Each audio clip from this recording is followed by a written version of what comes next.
45 minutes में ये chapter यानी फाइनल अकाउंट्स विद एडजस्टमेंट्स हमारी फिंगर टिप्स पे होगा। स्क्रीन का स्क्रीनशॉट ले लो, मैंने तुम्हारे लिए एडजस्टमेंट्स कितने बढ़िया नोट्स तैयार कर रहे हैं। तुम बस ये एडजस्टमेंट के नोट्स तुम एक्सपर्ट बन जाओगे फाइनल अकाउंट्स विद एडजस्टमेंट्स वाले से। अब हम एक एक करके ये सारी 27 एडजस्टमेंट्स डिस्कस करेंगे। एक एक मिनट में ये सारी एडजस्टमेंट्स डिस्कस करेंगे, तो अप्रोक्स 45 मिनट तुम समझ लो। 45 मिनट्स में ये चैप्टर यानी फाइनल अकाउंट्स विद एडजस्टमेंट्स हमारी फिंगर टिप्स पे होगा और तुम इस चैप्टर के मास्टर बन जाओगे। तुम ये चैप्टर फिर पढ़ने लायक नहीं, पढ़ाने लायक बन जाओगे।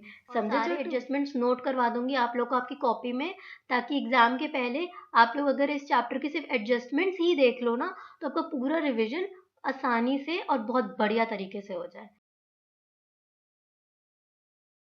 आज हम लोग पढ़ेंगे फाइनल अकाउंट विद एडजस्टमेंट का पहला एडजस्टमेंट यानी कि क्लोजिंग स्टॉक क्या होता है, कि हमारे पास साल के आखिरी में कितना गुड्स कितना स्टॉक बचा है।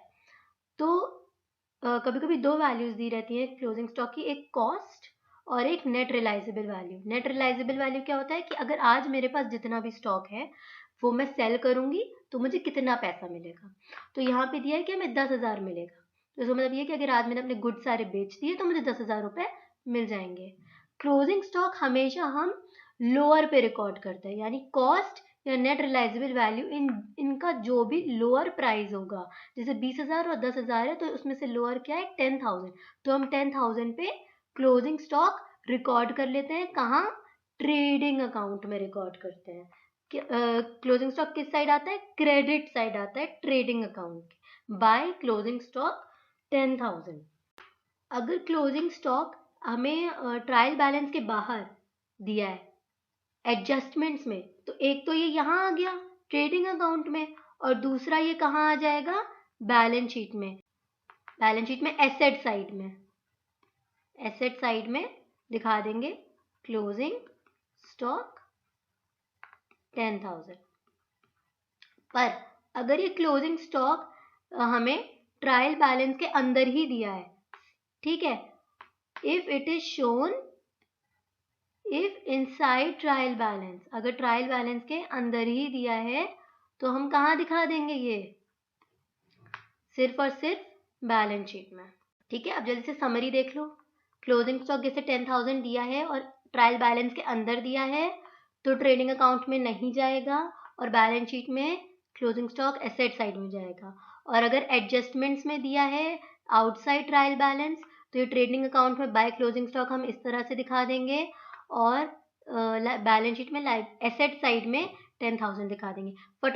फटाफट से इस स्क्रीन का स्क्रीनशॉट ले लो और या फिर नोट कर लो अपनी कॉपी में, ताकि एग्जाम के पहले जब रिवीजन करना हो तो इन पॉइंट्स को देख लो। ये हमारा एडजस्टमेंट नंबर 1 था।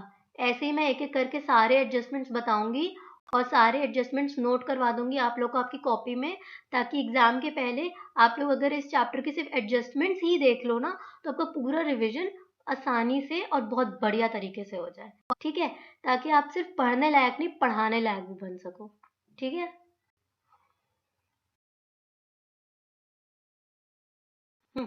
अब देखो एडजस्टमेंट 2 क्या है? Outstanding expense. आउटस्टैंडिंग एक्सपेंस का मतलब ये है कि हमारे फॉर एग्जांपल हमारे फैक्ट्री में बहुत सारे लेबर्स थे जो काम करते थे, हमने उनसे साल भर काम कराया पर हमने पैसे तो उन्हें दिए ही नहीं। साल भर काम कराया, 20,000 रुपए दे दिए, 25,000 रुपए देने थे पर 20,000 दिए, 5,000 दिए ही नहीं। फॉर एग्जाम्पल केस 1 है और हमें ट्रायल बैलेंस में दिया है वेजेस 20,000 और आउटस्टैंडिंग वेजेस दिया है 5,000।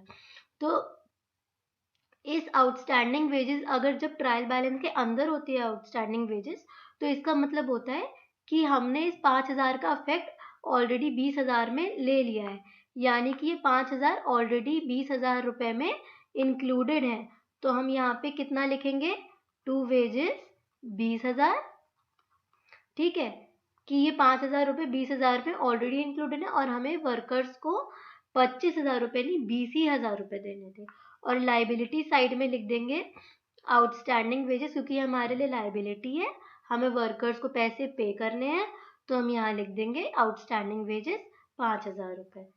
ठीक है, और मान लो यहाँ पे अगर हम आउटसाइड ट्रायल बैलेंस की बात करें कि हमें एडजस्टमेंट एंट्री आउटस्टैंडिंग वेजेस दिया है कि 5,000 अभी भी वर्कर्स को देने बचे हैं। ठीक है, तो वेजेस दिया है 20,000, यहाँ लिख देंगे टू वेजेस 20,000।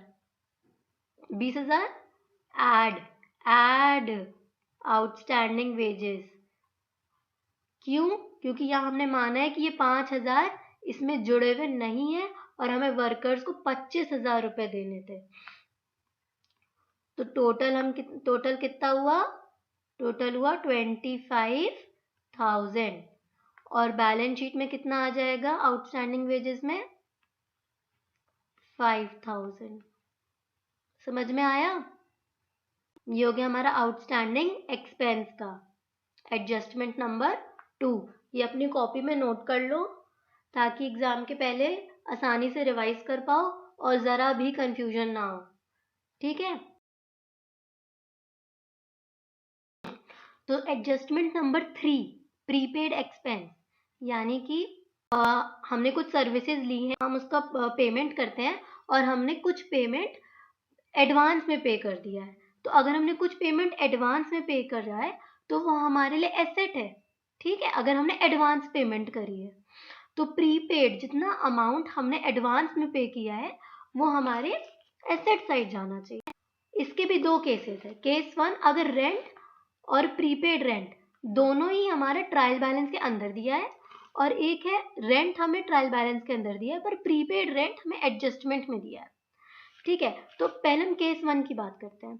रेंट दिया है 5,000, ये हमारा एक्सपेंस है तो हम पीएल अकाउंट में रिकॉर्ड कर लेंगे टू रेंट ₹5,000 और प्रीपेड रेंट यहाँ पे लिख देंगे 1,000। क्यों? क्योंकि अगर प्रीपेड रेंट और रेंट दोनों ही हमें ट्रायल बैलेंस के अंदर दिया है तो इसका मतलब ये है कि जो हमने एक्सपेंस पे किया रेंट 5,000 और प्रीपेड रेंट 1,000, तो ये जो 1,000 है ये 1,000 वाला प्रीपेड अमाउंट जो हमने पहले से ही पे कर दिया है। ठीक है, एडवांस में पे कर दिया है, ये अमाउंट ऑलरेडी इसमें एडजस्टेड है, यानी ऑलरेडी इसमें से माइनस हुआ है और हमें यहाँ पे टू रेंट में हमें सिर्फ वही अमाउंट लिखना है जो कि हमारा इस फाइनेंशियल ईयर से रिलेटेड हो। और प्रीपेड रेंट 1,000 का मतलब है कि ये अमाउंट हमारा नेक्स्ट ईयर से रिलेटेड है, तो ये हमारा अमाउंट यहाँ पे नहीं आना चाहिए, है ना। और ये हमारा बैलेंस शीट में आना चाहिए कि भाई हमने अगले साल का भी इस साल पे कर दिया है। अब वहीं अगर आउटसाइड ट्रायल बैलेंस में रेंट दिया है 5,000 और प्रीपेड रेंट दिया है 1,000, इसका मतलब ये है कि ये अमाउंट ₹1,000 इस 5,000 में ऑलरेडी एडेड है और हमें इसका एडजस्टमेंट करना बाकी है। तो हम इस प्रीपेड रेंट को इस रेंट में से लेस कर देंगे, टू लेस प्रीपेड रेंट 1,000। तो हमारा नेट रेंट कितना बचा जो सिर्फ और सिर्फ इस फाइनेंशियल ईयर से रिलेटेड है? कितना बचा? सिर्फ और सिर्फ 4,000 रुपीज। और यहाँ एसेट साइड में दिखा देंगे प्रीपेड रेंट 1,000। समझ में आया? अभी जल्दी से अपनी कॉपी में नोट कर लो कि रेंट दिया है 5,000, प्रीपेड रेंट दिया है 1,000। अगर वो ट्रायल बैलेंस के अंदर है दोनों चीज़ें तो किस तरह से एडजस्टमेंट्स होंगी, और अगर प्रीपेड रेंट ट्रायल बैलेंस के बाहर दिया है तो किस तरह से एडजस्ट होगा। ये अपनी कॉपी में नोट कर लो ताकि फिर जब एग्जाम के पहले रिवाइज करो तो तुम लोग को कुछ भी दिक्कत ना हो और फटाफट तुम लोग का रिवीजन हो।